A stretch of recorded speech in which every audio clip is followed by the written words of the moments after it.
大家好，我是宋万博。今年我的人生取得了重大突破，我找到了女朋友。我是在交友软件上找到的。说实话，一开始有点犹豫，因为我一个朋友跟我说不要用那玩意儿，上面男男女女都可乱了，不是啥正经地方，你别下载。我下载了。使用感受怎么说呢？就一个男生啊，一个男生，如果你不是特别帅的话，你是感受不到乱的。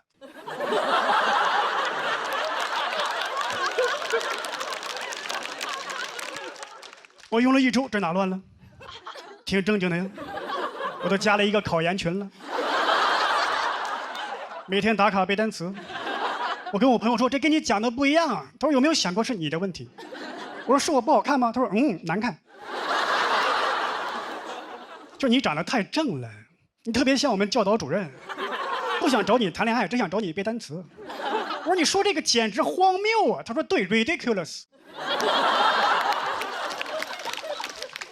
哎，我平时背没这么顺呢。还有你长得有点朴实，我最烦朴实这个词，因为朴实意味着土。每次有人说我朴实，我都会想起一个山村老大爷捧着个筐子，水果滞销，帮帮我们。我想谈恋爱，帮帮我吧。但我得承认，虽然我长得朴实，但我心里并不朴实。我不是我这张脸的人，只是长成了这个样子。我就这么说吧，很多男生心里头都住着一个渣男，只是被他糟糕的外表锁住了。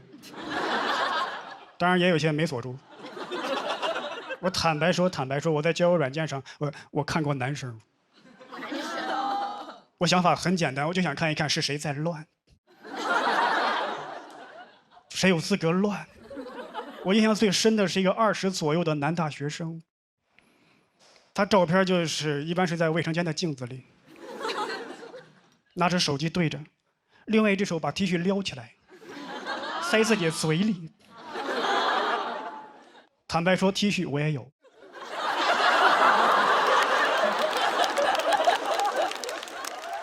但我差的是 T 恤吗？我要是把 T 恤撩起来，特别像30天减肥的第1天。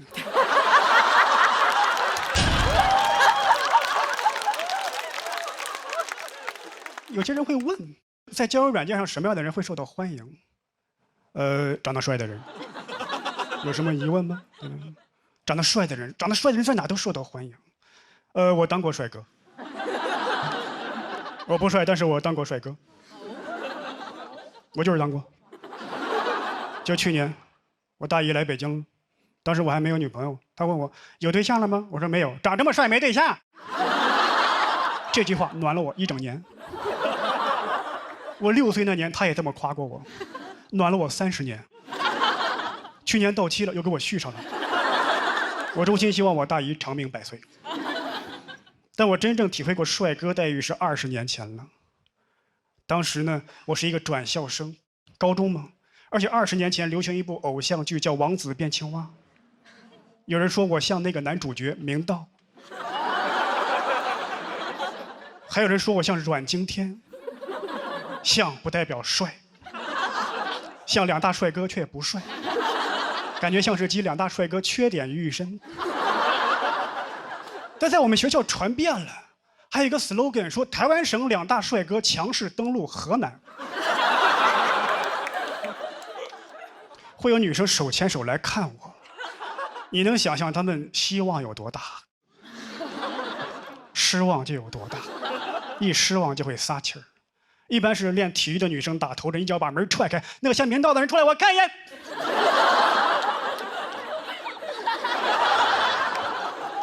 像个屁呀！我说不像明道，也不能像那个吧。这还只是轻度的，中度的一般发生在课间的时候。我喜欢趴桌上睡觉，更增添了神秘感。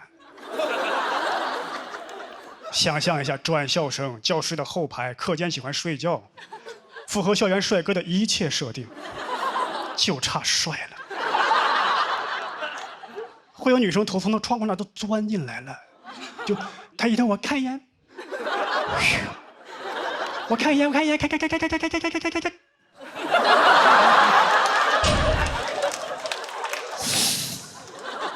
我谁把气门芯扒了？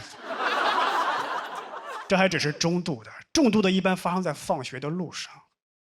放学路上，我走着走着会突然听见后边有女生冲到我前面，这样。她的闺蜜，帅吗？帅吗？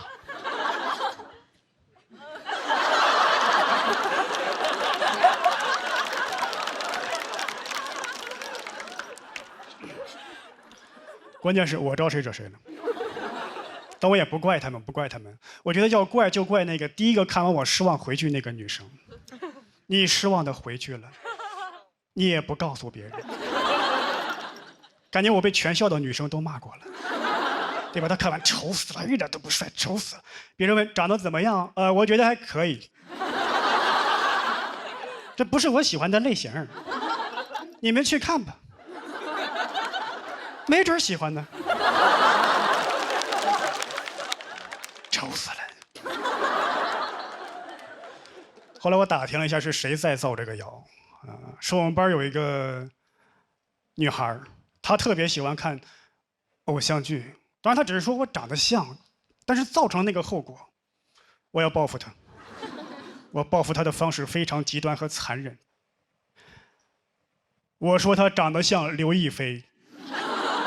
你们可能不太了解，20年前刘亦菲在男生心目中是什么地位，相当于20年后刘亦菲在男生心目中的地位就没变过。我也让你尝一尝被大家轮番唾骂的滋味，但我忽略了一点，就是这个女生啊，首先人家底子好，其次呢，就是当时男生的审美呀，很容易被舆论操控。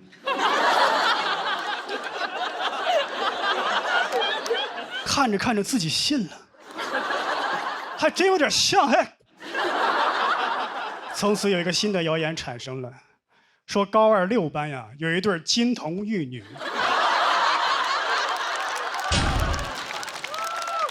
明道和刘亦菲。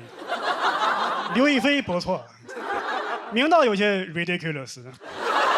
那就说到这里，感谢各位。哎，大家好，我是宋万博。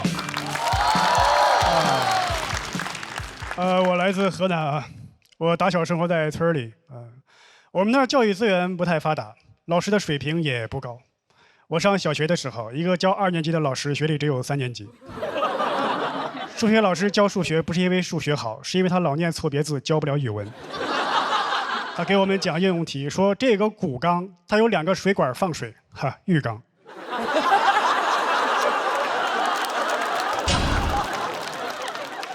学历最高的人是我们校长，初中学历，他是我们校里唯一一个会解2元1次方程的人，就这都人称小华罗庚。我们数学老师叫他小华罗康。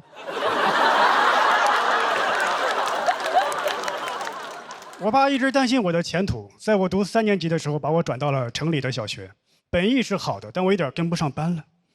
我记得刚进班级，那个数学老师布置了一个作业，让我们这些小学生呢，从1加2加3一直加到100。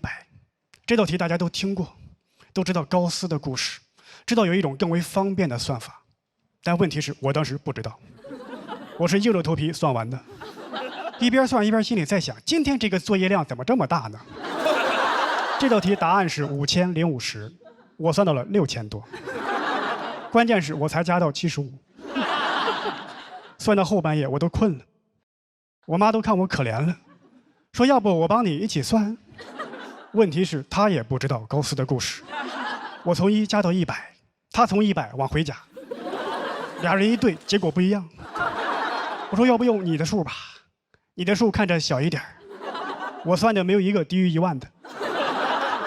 第2天交了作业，我们数学老师就问：“哎，同学们，昨天那个题算出来了吧？”答案是。一群小孩异口同声5050，只有我一个人7832。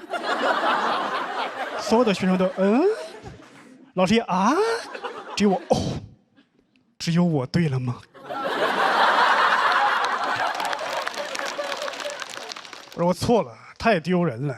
但我没有气馁，我就想起一个鸡汤小故事激励自己，就是说爱因斯坦小的时候，老师让每个学生都坐一个小板凳，爱因斯坦坐的最差。老师把他的作品放讲桌上说：“世界上还有比这个更差的小板凳吗？”爱因斯坦说：“有。”当场拿出来俩更差的，说：“虽然那个很差呀，但已经是我做的最好的了。这还有2个更差的没给你呢。”一想到这儿，我就想说：“老师啊，虽然7832是个错误答案，已经是我算的最正确的了，那还有2个1万多没给你呢。”老师说：“把你家长叫过来吧。”我说：“这就是我家长算的。”我爸就有点恐惧，他给我制定了一些学习计划。第一就是阻断社交，周末就别出去玩了。赶上周末有人往我家打电话说：“喂，宋万博在家吗？”我爸一接说：“他死了。”我还在旁边站着呢，就听到对面小朋友哭成一片。然后周一又看到整整齐齐的我。我会在每个周末死去，又会在每个周一醒来。周一就是我的复活节。小伙伴一看见，哦，看见彩蛋了。我爸还有一个计划，就不要看电视了。好不容易放假看一回那个葫芦娃，有一个我特别喜欢的角色穿山甲死了。我在那抹眼泪，我爸看见了，那穿山甲是你爹呀？你爹死了你这么哭吗？我说爸，你这么说多不吉利啊！再说我哭不哭，你那会儿也不知道啊。我爸也有自己的爱好，他喜欢看电视，他一直在追一个团综《水浒传》。《水浒传》是我爸眼里最好的电视剧，经常拉我一起看。对，我不能看葫芦娃，但可以看《水浒传》。有一回演到林冲死了，我爸哭了，还背过脸儿，怕我看见嘲笑他。我当然会了，因为那一刻我就想起了穿山甲，我要报一箭之仇。但毕竟我们俩是父子，我也不方便说那句话了。爸，林冲是你爹呀。但我又想说，我只能拐弯抹角的说，我说爸，林冲死了咱哭啥呀？咱们家姓宋啊。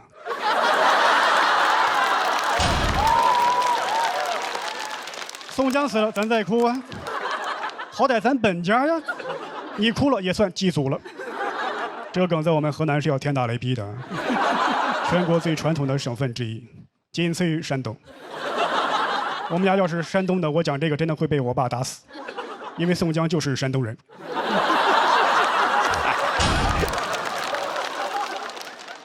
但我爸对我都这么努力了，我学习成绩也不好，因为我没有努力。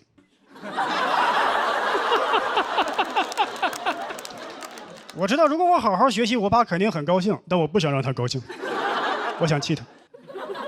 但为了我的前途，我还是得学习。我就想，我权衡之下，我说我学一点儿，我一会儿学一会儿不学。我爸就一会儿高兴一会儿不高兴。他现在有双向情感障碍。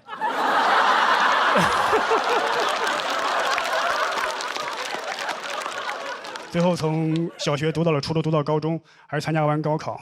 高考完事之后，我爸问我，你估分估多少啊？我说你让我妈估吧，我估的没有一个低于1万的。当然，我最后是上了大学，它不是什么名校，不是211、985，就是我们平顶山市的平顶山学院。但我很知足，因为毕竟我的学历已经超越了当初的校长。如果你的起点足够低，那半山腰就是你的峰顶。更何况平顶山，它只有顶没有峰，所以我也算是毕业于顶级院校。今天就说到这里，感谢各位，我是宋万博。大家好，我是宋万博。我最近才听说一个心理学上的词汇，叫抒情障碍，说的就是有些人在情感方面不太会表达，越亲近的人，他说话越难听。我们家就是这样，我们家里人都习惯把爱埋藏在心里，所以我们家就是一个障碍家族。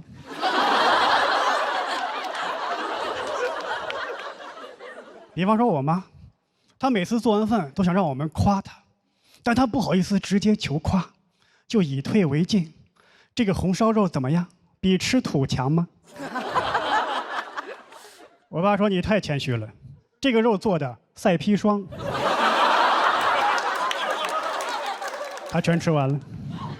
我妈说早知道放砒霜了，肯定能剩下点儿。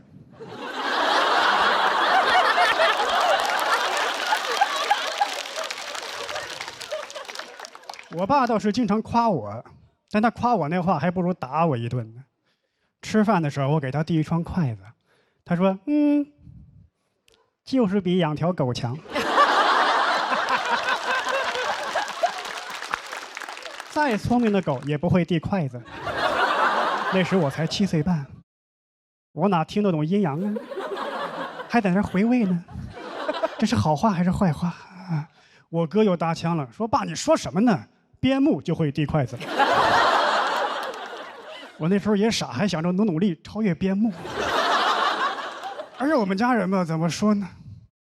老爱替我谦虚。邻居来我家，说这孩子安安静静写作业多老实，哪像我们家那个整天上蹿下跳的。我爸说：“哎呀，你不知道，这孩子他傻不拉几的，他整天跟个大傻不拉几似的。”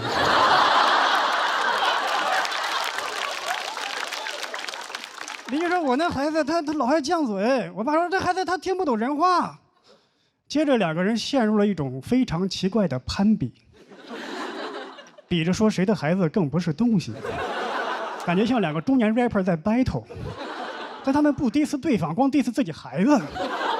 而且我邻居说的时候吧，他孩子可不在身边。我爸说我的时候，我就在旁边坐着，我还不能走，我要一走，你看这孩子说他2句就走了。你感觉中国人很多时候啊，都喜欢把好话留给外人，坏话留给自己。你看以前称呼对方令郎、令爱，自己的犬子、犬女，关键犬子都已经算是我的尊称了。毕竟我刚跟边牧打个平手，所以以后我应该叫木子。我姓宋，就叫我宋木子。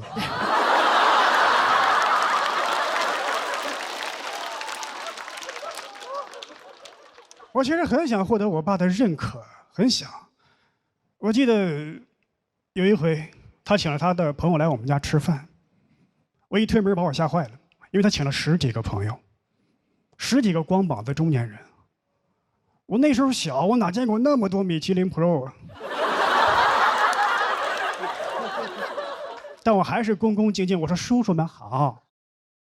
我爸还不乐意呢，你瞎喊啥呢？还有你俩大爷没喊呢。谁分得清大爷和叔叔啊？我只分得清大爷和大妈。怎么分得清？后来我明白了，在北方啊，跟人吵架的时候一般不提叔叔。所以我很羡慕上海小孩，对吧？管他大爷还是叔叔，统一喊爷叔。哦，不对，上海统一喊 uncle。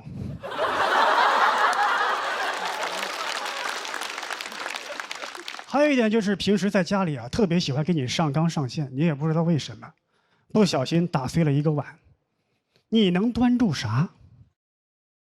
这个瓷碗端不住，将来铁饭碗你更端不住。怎么说呢？才10岁我就被取消了考编资格，所以我从小跟我爸就不太亲近。我不知道在座有没有类似的感受，就是每次爸爸出差啊，你不希望他回来。就他在外边别死，但也别回来。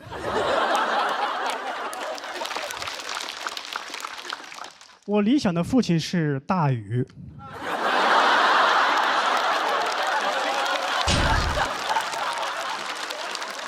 就每次一路过家门，哎，还有一个更理想的父亲是圣诞老人。对吧？早上我醒过来，我妈对我说：“你爸昨晚回来啦，一大早就走了，这还有给你的礼物。”我爸不是没想过修复我们的关系，但他表达对我们的爱，但他那个表达方式啊，只能说是惊悚。我放学回来晚了，我以为你死路上了呢。你看他就不如我厚道，我希望他在外边别死。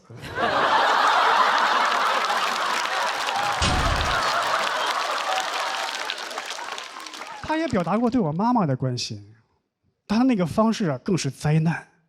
我们一块儿看电视剧，他被电视剧感动了，他想把这种感动传递给我们，怎么做的？突然站起来，指着我说：“你一定要孝顺你妈。”原地干拔。这个价值上的放春晚，你都嫌太生硬了。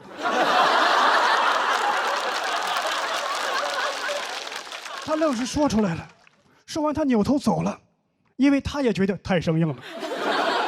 我妈还得打圆场，不孝顺我也行，你一定要孝顺你爸。看个剧感动成这样，关键我们当时看的那个剧，它是《水浒传》呢。我爸对我影响很大，在他长期教育之下呀，我逐渐活成了他的样子。我也不会表达。其实我爸每次出差，我真的很想他，但我说不出来。他每次回来，我妈说：“你快去接他。”我说：“好嘞，你去接他。”一到门口，我们相顾无言，不知道怎么办。外国人会拥抱，我们不会，我们俩就……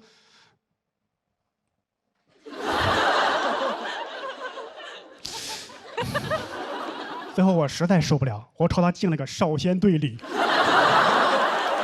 我爸哪见过这个呀？他还了我一个，感觉我们俩还能再来一段课间操。所以我从小到大我都不会表达，我也很少跟人来往，我很容易就把朋友处成父子。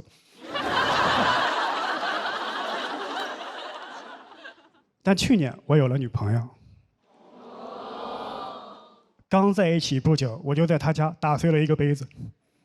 当时我吓一跳，我说我天哪，这么些年光注意端饭碗了，忘了杯子了。我在静候一场狂风暴雨。他走过来说：“你手没事吧？”我说：“不应该先骂我吗？”没有。接下来我们把碎片收拾好，放进垃圾桶。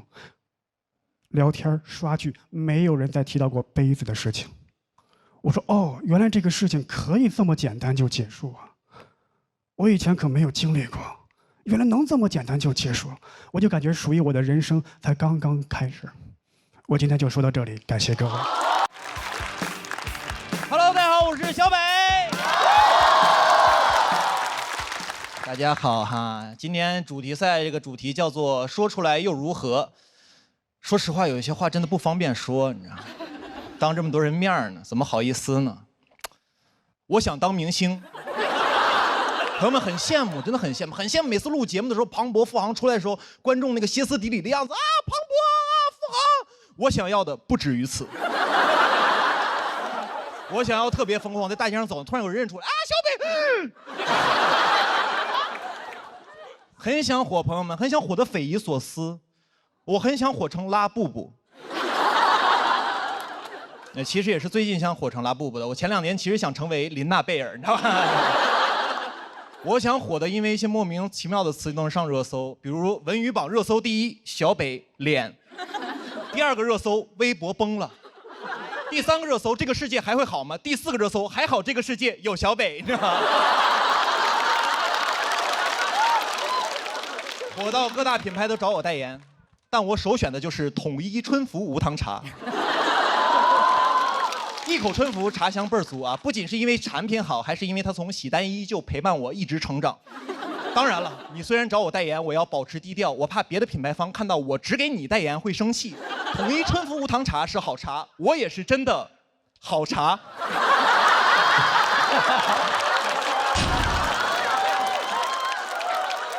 商务写的都这么好笑，你说说还得了啊？朋友们，我想火成什么样子？我想火到现场的嘉宾都不敢点评我，因为他们怕被我的粉丝网暴。即使有嘉宾啊点评我2句，批评我2句，我也不在意，因为我明白他最近想走黑红路线。他说我段子谐音梗全是烂梗，我让他感受一下北家军全军出击。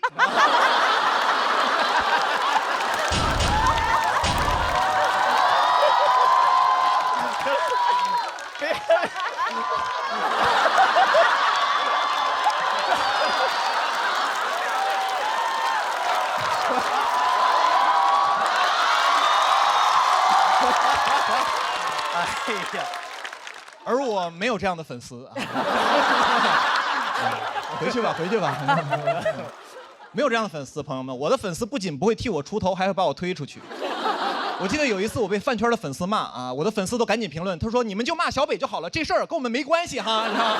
还有人给我发私信说小北那个我先取关了呀，啊，我先看一下这个舆论走向哈。朋友们真的很想成为明星啊！有的演员跟我说，他说小北其实你就是明星，我不是。朋友们，我这个位置确实很尴尬。你说我是普通人吧，我能上综艺；你说我是明星吧，我一年只有2档综艺可以上，还得2选1。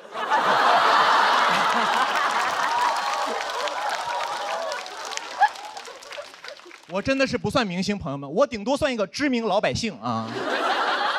但我确实接过几个活啊，有过几次这个明星的体验券啊，每次感觉大家都非常好，对我都很在意。我记得有一次我去拍戏，刚进那个片场，所有人都对我特别尊敬，说小北老师好，小北老师好，小北老师好。当时没走2步呢，已经桃李满天下了。对你也是嘘寒问暖啊。刚才坐在休息室啊，问我北哥那个你想喝点什么咖啡啊？我说都行。他又特别贴心，点了一杯美式，点了一杯拿铁。然后我说你想喝哪杯你就先拿一杯吧。他说他也都行，我俩就僵在那儿了。他特别怕我不好意思，我也特别怕他不好意思，我就最后没办法了。我呢最后呢2杯都喝了一半。中间休息的时候啊，所有演员都在室外等着，因为我是主角嘛，我有个商务车可以待着。当时进了那个商务车，朋友们，很舒服。进了那个商务车里面，吹着空调，看着车里的零食，再看看外头暴晒的演员，朋友们，说实话，心里很不是滋味，你知道吧？我这也是看不了别人受苦，我赶紧跟司机说：“我师傅，赶紧把门关上吧，赶紧。”人都变善良了，你知道。朋友们，当明星真的很容易受到特殊照顾啊！我今年还去北美演出嘛，当时主办方把我当真明星了，带我去了个特别高端的商场，里面全是我买不起的奢侈品。我说这也没啥好逛的呀，啊，他说北这还没啥好逛的。我说对呀，我说这商场怎么连北面都没有啊？这也太不给我小北面了啊！朋友们，真的当明星干什么都容易被夸。那天我虽然什么都没买，但没有工作人员说我穷，他们只夸我低调、热爱运动，你知道。朋友们，人总被夸就很难听进去那种批评的话了。我第一赛段输给了门枪，工作人员都安慰我，他说：“哎呀，北开场确实不容易，这个票是容易受影响。”只有我的真朋友跟我说，他说：“小北啊，你这段确实没有人家门枪那段好笑。”当时我就开始反思了，我当时怎么交了你这么个朋友啊？我就有点生气了，他跟我说：“北啊，你消气，忠言逆耳。”我说：“哦，逆耳就是忠言是吧？那我有句话跟你说，滚！”给我气的。但我这个朋友追星，朋友们，他虽然不心疼我，但是他心疼他家的哥哥。有时候跟我讲，他说其实明星很辛苦，小北，明星很辛苦，每天通告很多，作息不规律，熬夜，连续加班，甚至会脱发。我说我身边人都这样啊啊！你不强调这个职业，我以为是程序员呢。哎，他说真的很辛苦，明星很多平时的这个压力大，很容易焦虑、抑郁。我说哪个行业都容易焦虑、抑郁啊！啊，我们脱口秀行业就容易焦虑、抑郁。如果你们了解我们脱口秀行业的话，你们知道我们很多演员讲脱口秀之前啊就有抑郁症，有的讲着讲着得了抑郁症，有的一开始有抑郁症，讲完脱口秀之后好了，没红又得了抑郁症。我说明星不容易，你朋友我也不容易啊！啊，我就没见过哪个明星啊抑郁症之后去挂号的，那不都挂在热搜上了吗？啊，而你的朋友连号都挂不上。其实我觉得大家喜欢明星啊，就是挺好的，但不用心疼明星，多心疼自己身边的人啊，因为明星其实过得还不错啊。大家相信我，因为我当过明星。谢谢大家，我是小北，谢谢。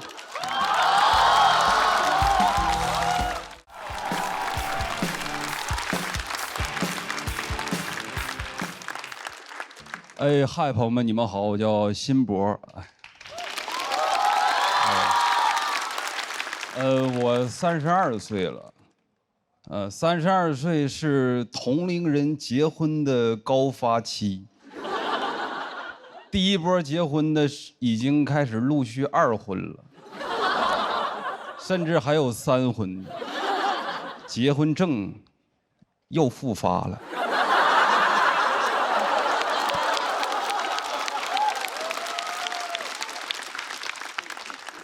经常在微信上收到婚礼请柬，那种电子请柬收到过吧？作为一个被邀请的人，我只关心什么时间在哪儿办。但想了解到这些信息，我必须得先看一组新人大片儿，没法跳过，咱们就得被他们的爱强制爱。翻了半天， 7月2号在秦皇岛阿那亚拍的这组婚纱照。我说你真行，去得起阿那亚，去不起图片水印。那照片怎么说呢？真好看，真甜蜜，但有的时候也真不像啊。我生活里也不长这样，我都眯着眼睛往后滑，滑到最后还是一个植入的广告按钮，叫“我也要制作”。谁会看完别人的婚礼请柬就说：“哎，我也做一个。”我做啥？我作茧自缚啊！我觉得这种人生大事它不能太商业。那是不是墓碑上也可以刻“我也要一杯”？第2杯半价，收藏打卡，升杯。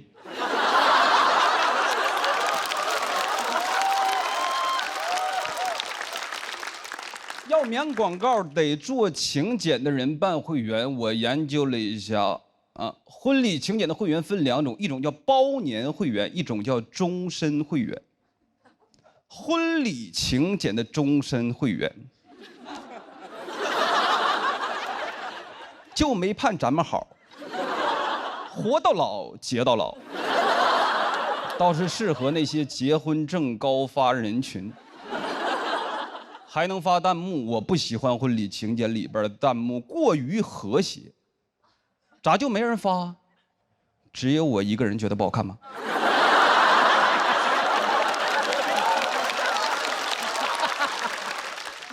他们不离婚，真的很难收场。接。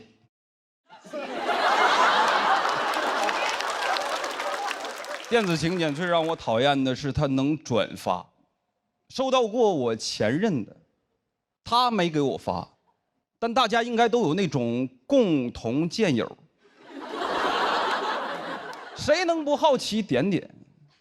我也转发，发给我爸，用他的手机发弹幕。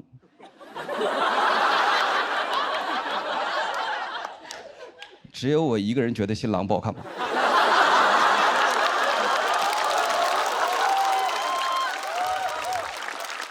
快乐持续到见友给我转了一张截图，我才知道这玩意儿后台有个功能叫谁看过我。图中显示辛博第15次查看了你的作品。我就是他婚礼请柬的榜一大哥。还有转发记录。辛博爸爸。通过辛博的转发查看了你的作品，我也不知道什么时候改的微信名，可能是知道了我要上节目。以前他叫不慕虚荣。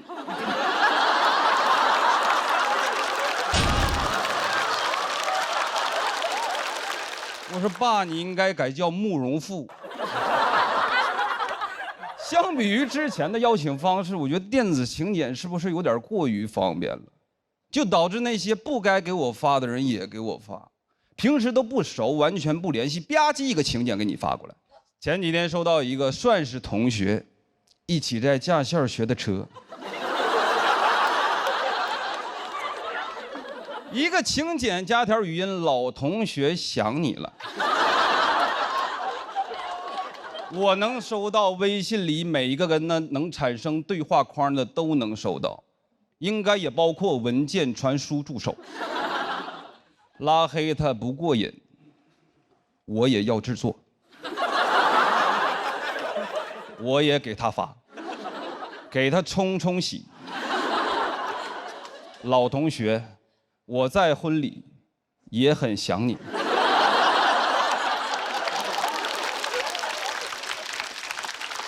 但如果都这么方便了，还没给我发的，那就是不拿我当朋友了，凭什么，对吧？大学室友，我也想不明白为啥，有些人就是走着走着就走了。我可以不来，但你不能不邀请我，非常内耗。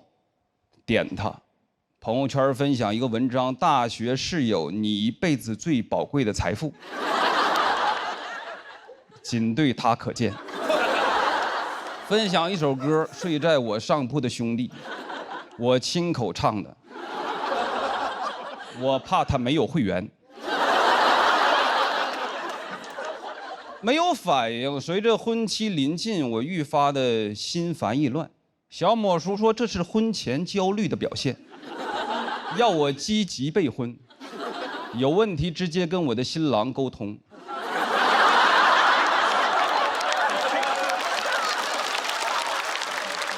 我鼓足勇气去跟他说为什么不请我，他说发群里了，你没看见吗？我说什么群？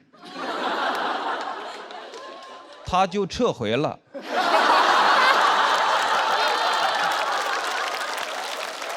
我看见了，跟我说我结婚来聚聚呗，我也不知道咋回，还是输入法比较了解我。刚打出了祝你，就联想出了早日康复。但回想，就算他第一个就邀请我，又如何呢？我也得在心里边先量化我们的感情，还值多少钱，减去差旅成本。如果是正数，那就是礼金；如果是负数，那就是来不了。他的大喜之日就是我的出差之时。我说不好意思，领导派我去一趟巴塔哥尼亚。婚礼邀请好像对双方都是一件很难直接表达真实意愿的事儿。我想好了，以后我做请柬我就不放时间地点，这样能让大家多看几遍我的新人大片儿。哎，是我划过去了吗？最重要的，它也是筛选，因为真正想来的人会问我，不想来的人我也不想追问，因为我有访客记录。我需要终身会员。谁看过我还没问我的，那我肯定得记他一辈子。谢谢大家，我要信多。大家好，好，行了，算了。大家好啊，我是载体哈。二楼一直听这个词儿，我的妈呀！咱今天这个主题就是给我设计的，这就是真的给各位讲点这个家里的事儿啊。我有一个外甥8岁，特别喜欢看脱口秀，就想借着这个主题跟他说点心里话。我特别烦他，真的朋友们。那孩子是我讨厌过年回家的原因之一，就感觉80多岁的长辈地位都没他高，没什么素质。我今年过年见面喊他句孩子，他叫我宅子。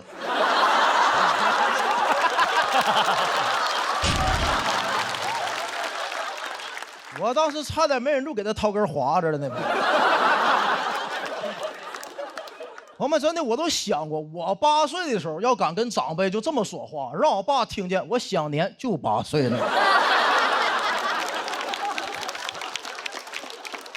孩子真没什么礼貌，而且特别暴力，最喜欢的运动是拿我当怪兽，对着我一顿打那个奥特之拳。咱被熊孩子打过没有？试试，熊孩子不光打，一边打他一边问你奥特之拳厉不厉害啊？然后崽子厉不厉害？你大人你也不好意思还手，想厉害厉害。他说这就厉害了。那我还有奥特飞踢呢，给我一顿飞踢。奥特之父、奥特之母就搁旁边看着。